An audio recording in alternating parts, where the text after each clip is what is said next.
altos lucros com criptomoedas, fortuna em opções binárias. Essas são algumas das promessas recentes que têm levado milhares de pessoas a perderem suas economias. Mas antes mesmo de surgir esse tipo de oferta, o Brasil já havia enfrentado um dos maiores esquemas financeiros de sua história, o caso da Avestruz Master. Neste vídeo, você vai descobrir como esse esquema impactou o país e aprender a se proteger contra fraudes semelhantes. Você já pensou em investir na criação de avestruzes? Sim, estamos falando daquela ave conhecida por sua carne valorizada. Agora imagine uma proposta de investimento em um negócio com 40 fazendas, responsável por todo o processo de criação, abate e comercialização, com a promessa de altos retornos, chegando a 10% ao mês sobre o capital investido. Um rendimento muito acima do mercado tradicional. Essas foram exatamente as promessas feitas pela Avestruz Master, uma empresa que ganhou popularidade no Brasil no final dos anos 1990. Com anúncios nas principais mídias do país, incluindo televisão aberta, a empresa atraiu a atenção de muitos investidores. No início dos anos 2000, mais de 50 mil pessoas se tornaram participantes do negócio, acreditando na promessa de dividir os lucros gerados pela criação e venda de filhotes, além do comércio de carne, penas e couro dos avestruzes adultos. Só no estado de Goiás, cerca de 30 mil pessoas se envolveram no esquema. Ao longo de 7 anos de operação, a Avestruz Master se tornou um fenômeno, mas também uma lição sobre os riscos de promessas de ganhos fáceis. Na prática, os investidores adquiriram cédulas de crédito rural ou contratos de investimento emitidos pela Avestruz Master, que supostamente representavam um negócio legítimo de criação de avestruzes.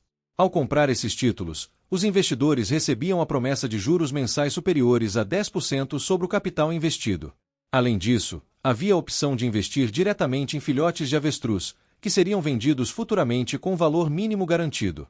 Essas promessas despertaram grande interesse, transformando o negócio em um fenômeno nacional, que chegou a movimentar mais de R$1 bilhão na época e incluía um patrimônio que abrangia 40 fazendas. Nos primeiros anos, o esquema parecia perfeito para quem investiu. Tudo parecia funcionar como mágica. Os rendimentos mensais eram pagos, e muitos investidores ficavam tão satisfeitos que logo indicavam amigos e familiares para participar. Afinal, até certo ponto, a empresa realmente pagava os juros prometidos, embora o capital principal permanecesse retido nos cofres da Avestruz Master. Para os investidores iniciais, o retorno de 10% ao mês era particularmente atraente, permitindo, em teoria, recuperar o valor investido em menos de um ano. No entanto, é nesse ponto que entra o fator ganância. Mesmo após recuperar o montante inicial, a maioria dos investidores optava por reinvestir os lucros, acreditando que aquela oportunidade era única. Muitos, inclusive, transferiam recursos de outros investimentos de menor rendimento para aumentar sua participação na Avestruz Master. O sucesso aparente atraía ainda mais pessoas. Amigos e familiares, ao verem seus conhecidos ganhando dinheiro, aderiam ao negócio, temendo perder a grande oportunidade financeira de suas vidas. Essa combinação de ganhos iniciais e o efeito boca a boca alimentou o crescimento do esquema, que se sustentava temporariamente com a entrada de novos investidores. Como resultado, o capital investido na Avestruz Master não parava de crescer, atingindo valores cada vez mais altos. No entanto, apesar do sucesso aparente, a empresa acabou entrando no radar do Ministério Público devido a irregularidades em sua operação. A principal acusação era a venda de títulos mobiliários sem autorização legal, o que deu início a uma investigação que desvendou uma teia de inconsistências e mentiras. A maior revelação: nenhuma ave havia sido abatida ao longo de todos os anos de operação, apesar de a empresa afirmar que já tinha abatido mais de 600 mil aves em todo o Brasil. Na verdade, as fazendas da Avestruz Master contavam com apenas 38 mil aves vivas, que provavelmente eram usadas exclusivamente para a reprodução e manter a ilusão do negócio. Toda essa aparência foi sustentada por um investimento maciço em publicidade, que totalizou cerca de R$4 milhões em valores da época. Na realidade, o esquema funcionava como uma clássica pirâmide financeira. O dinheiro dos novos investidores era utilizado como capital de giro para atrair ainda mais pessoas e, temporariamente, pagar os lucros prometidos aos investidores antigos. Isso criava a ilusão de um negócio lucrativo e confiável, incentivando ainda mais pessoas a investir. Os ganhos recebidos pelos investidores iniciais eram, na verdade, financiados pelos recursos dos novos participantes. O modelo dependia da entrada constante de novos investidores para manter o fluxo de pagamentos e alimentar a percepção de um jogo de ganho fácil. Assim, a pirâmide continuava, mas como em todo esquema desse tipo, ela estava fadada ao colapso quando o número de novos investidores não fosse mais suficiente para sustentar os pagamentos prometidos. Bastava que no primeiro mês o investidor recebesse o retorno prometido para convencer outra pessoa a entrar no negócio. A proposta parecia quase irresistível, ganhos fáceis e rápidos. Porém, o modelo dependia completamente da continuidade do fluxo de dinheiro.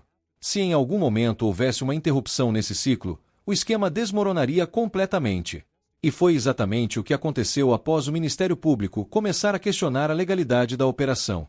A pressão das investigações iniciadas em 2005 revelou que os donos da Avestruz Master não conseguiam comprovar que o negócio era legítimo.